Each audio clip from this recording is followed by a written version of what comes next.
Assalamualaikum warahmatullahi wabarakatuh. Kembali lagi anak-anak, pertemuan kita kali ini. Nah, sebelum kita memulai pelajaran hari ini, mari kita berdoa terlebih dahulu ya. Ayo, berdoa sesuai keyakinan masing-masing. Berdoa dimulai.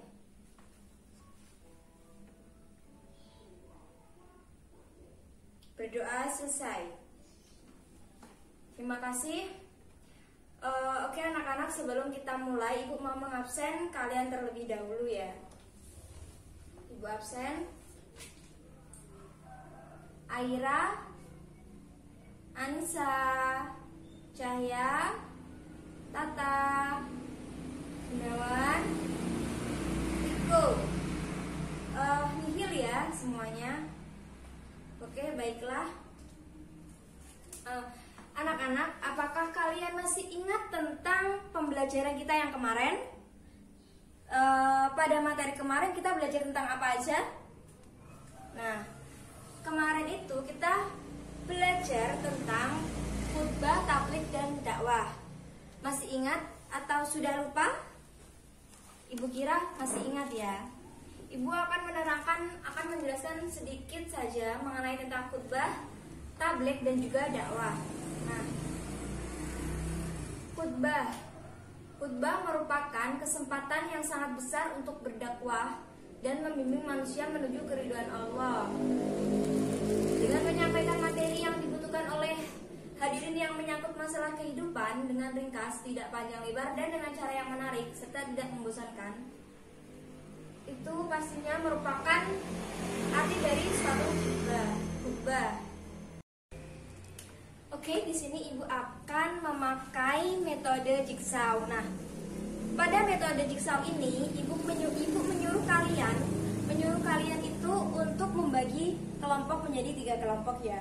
Nanti setelah Ibu memberi penjelasan, nanti setiap anggota kelompok nanti Ibu suruh pindah ke kelompok lain.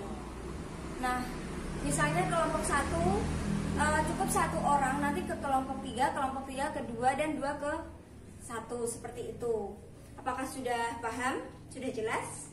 Nah, alhamdulillah sudah ya. Nah, materi yang pertama ini kan mengenai tentang masa kejayaan Islam. Apakah ada yang tahu pada tahun periode berapa masa kejayaan Islam ini nanti? Benar, 650 sampai 1250. Ya, benar. Pada masa itu, periode tersebut itu dinamakan periode klasik. Periode klasik itu terdapat 2 kerajaan besar. Yang pertama kerajaan Umayyah. Nah, yang kedua Abbasiyah. Banyak sekali ya tokoh-tokoh Islam yang memiliki keahlian dalam berbagai bidang ilmu. Nah, di sini akan disebutkan dalam biografi beberapa tokoh secara singkat. Tokoh-tokoh siapa yang tidak dijelaskan di biografi ini bisa dicari di buku yang lain yang membahasnya. Berikut ini tokoh-tokoh muslim yang menyumbangkan karyanya untuk peradaban umat manusia. Pertama, ilmu rusyd. Ini pada tahun 520 sampai 590 Hijriah. Nama lengkapnya Abu Al-Walid Muhammad Ibnu Rashid. Lahir di Cordova, Spanyol pada tahun 520 Hijriah dan wafatnya di Marrakech, Maroko pada tahun 595 Hijriah. Nah, beliau menguasai ilmu fikih, ilmu kalam, sastra Arab, lalu matematika, fisika, astronomi, kedokteran, dan filsafat. Karya-karyanya ada banyak ya. Jadi banyak sekali ya tokoh-tokoh yang memiliki keahlian di dalam bidang keilmuan. Nah, di buku kalian itu sudah ada beberapa biografi singkat dari beliau. Nah, nanti yang tidak ada di biografi nanti juga kalian bisa lihat di buku lain atau di perpus ya. Nah, kalian suka-suka baca, nah, nanti biar tahu siapa saja tokoh-tokoh pada masa kejayaan Islam itu. Dan yang sebelumnya kita bahas tadi itu. Nah, di sini ada Ibnu Rushd. Nama lengkapnya adalah Abu Al-Walid Muhammad Ibnu Rushd. Lahir di Cordova atau Cordova, Spanyol pada tahun 520 Hijriah. Dan wafatnya di Marrakesi itu mana? Ada yang tahu nggak? Betul, Marrakesi itu adalah apa? Maroko. Nah, di Maroko. Wafat beliau itu berada di Maroko pada tahun 595 Hijriah. Nah, beliau itu banyak menguasai ilmu fikih, ilmu kalam, sastra Arab, matematika. Terus apa? Di bidang fisika, astronomi, kedokteran dan filsafat itu. Nah, karya beliau juga antara lain adalah Kitab Bidayat. Ada yang tahu Kitab Bidayat itu apa? Nah, Kitab Bidayat itu kitab yang membahas tentang fikih. Nah, nanti bisa kalian buka Kitab Bidayat itu isinya apa aja yang membahas tentang fikih itu. Lalu ada Kulliyat fi Atib. Buku ini tentang kedokteran yang dijadikan pegangan bagi para mahasiswa kedokteran di Eropa. Terus ada Fasl al-Magal fi ma bain al-hikmah wa asy-syariat. Nah, di sini Ibnu Rushd ini berpendapat antara filsafat dan agama Islam itu tidak bertentangan. Bahkan Islam menganjurkan para penduduknya untuk mempelajari ilmu filsafat. Nah, karena juga tidak bertentangan kepada agama Islam, kenapa tidak kita mempelajari filsafat? Nah, jadi anak-anak semua juga bisa ya, boleh belajar tentang filsafat, karena filsafat itu juga tidak bertentangan dengan agama. Dan di situ kita banyak membaca tentang apa saja itu filsafat, supaya kita juga tahu ya. Terus ada Al-Ghazali. Siapa nama lengkapnya? Nah, ada yang tahu? Ya, nama lengkapnya Al-Ghazali yaitu Abu Hamid Al-Ghazali. Lahirnya di desa Ghozalah, dekat Tus, Iran Utara pada tahun 450 Hijriah. Nah, wafatnya pada tahun 505 Hijriah di Tus juga.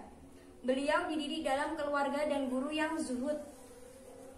Maksudnya hidup sederhana dan tidak tamak terhadap duniawi. Beliau tidak tamak dengan duniawi ya. Beliau belajar di madrasah Imam Al-Juwaini. Setelah beliau menderita sakit, beliau berkholwat atau mengasingkan dirinya dari khalayak ramai dengan niat beribadah, mendekatkan diri kepada Allah Subhanahu wa taala, dan kemudian menjalani kehidupan tasawuf selama 10 tahun di Damaskus. Ternyata ya sangat lama ya. Beliau tersebut menjalani kehidupannya di tasawuf itu selama 10 tahun. Selama 10 tahun di Damaskus. Selama 10 tahun di Damaskus, Yerusalem, Mekah, Madinah, dan Tus. Adapun jasa-jasa beliau terhadap umat Islam antara lain sebagai berikut. Yang pertama, memimpin madrasah Nizamiyah di Baghdad dan sekaligus sebagai guru besarnya. Ternyata beliau di sana bukan hanya memimpin madrasah, tapi memang beliau juga guru besarnya di sana. Nah, yang B, mendirikan madrasah untuk para calon ahli fikih di Tus.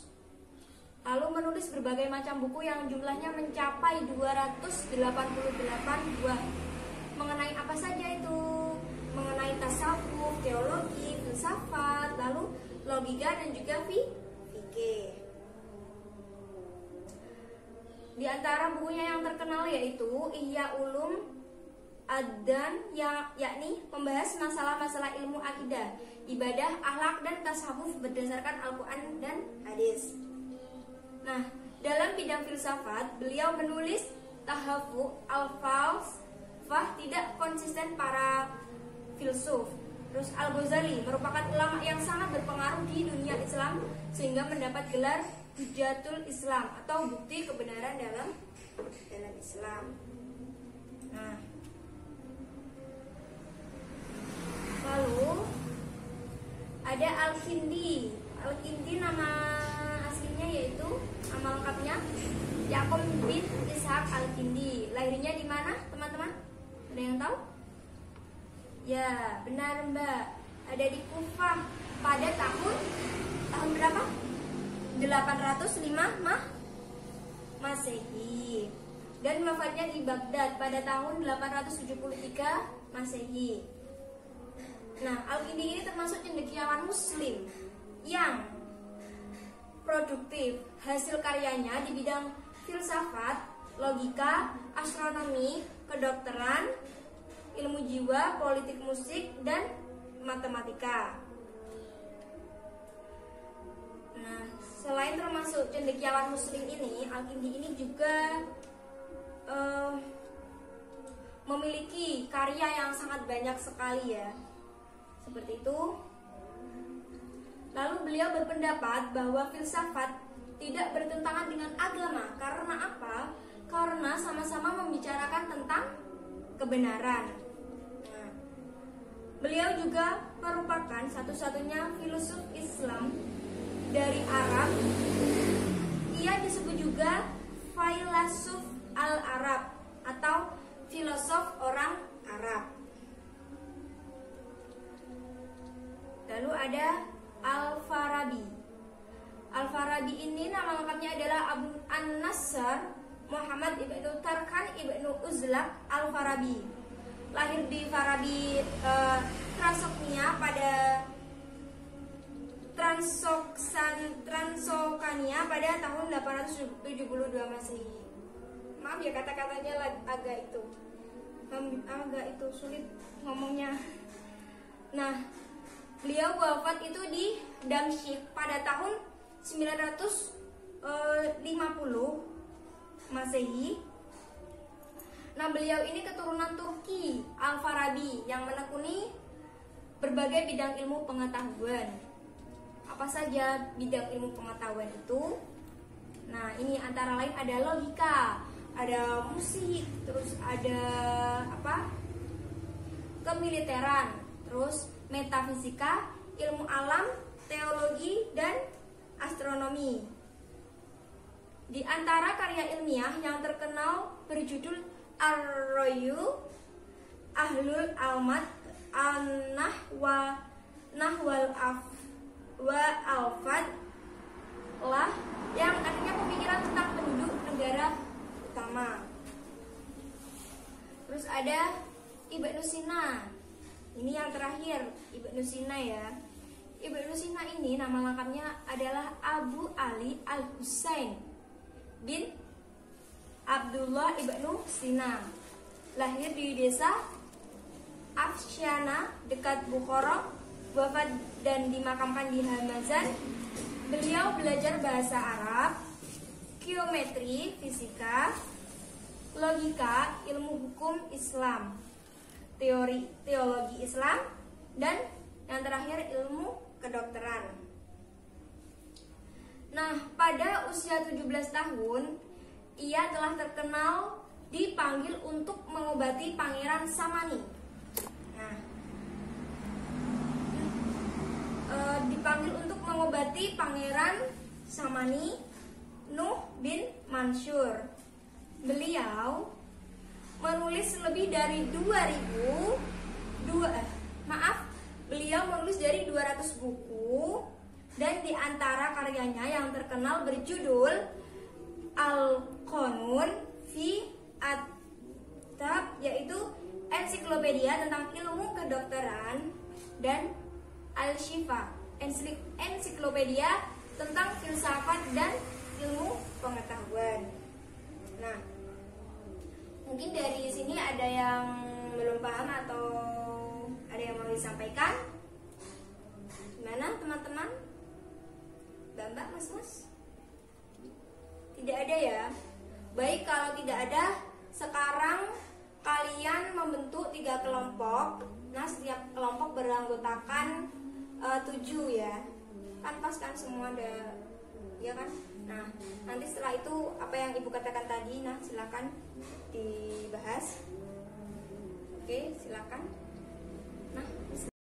Nah, kalian sudah tahu kan, sudah membentuk kelompok masing-masing. Nah, kalian ibu beri pertanyaan yang pertama, yaitu jelaskan kembali peradaban Islam pada masa yang dinanti yang kalian ketahui. Lalu sebutkan kemajuan apa saja yang dicapai pada masa Bani Umayyah dan Abbasiyah.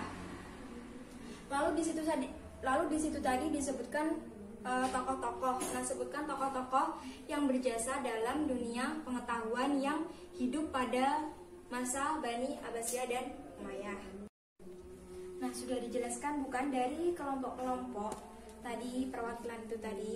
Nah, sekarang ibu akan sedikit memberikan rangkuman untuk kalian, yaitu sejarah peradaban Islam. Nah, sejarah peradaban Islam ini dibagi 3 periode besar, yaitu ada periode klasik, periode pertengahan, dan periode modern. Nah, pada periode klasik tadi,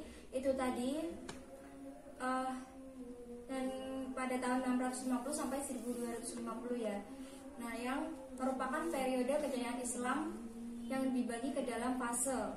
Nah, fase itu tadi ada fase ekspansi, fase disintegrasi.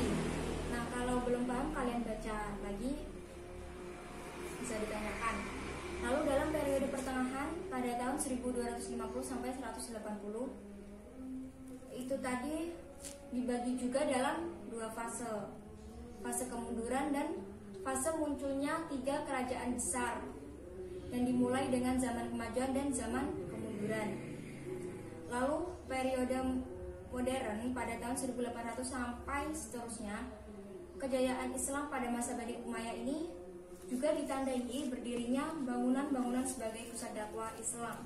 Sementara kejayaan Islam pada masa dinasti Abbasiyah ini ditandai dengan pesatnya perkembangan ilmu pengetahuan. Baik, karena pembahasan juga sudah, untuk rangkuman terakhir juga sudah. Bagaimana? Adakah yang dipertanyakan dari kalian?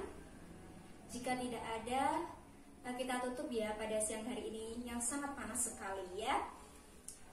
Baik, sebelum kita tutup, mari kita berdoa terlebih dahulu. Berdoa sesuai keyakinan masing-masing.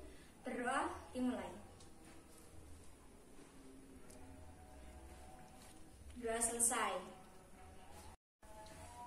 Oke, untuk materi minggu depan, sambil kita mempelajari materi yang akan datang, ibu juga memberi PR untuk kalian ya.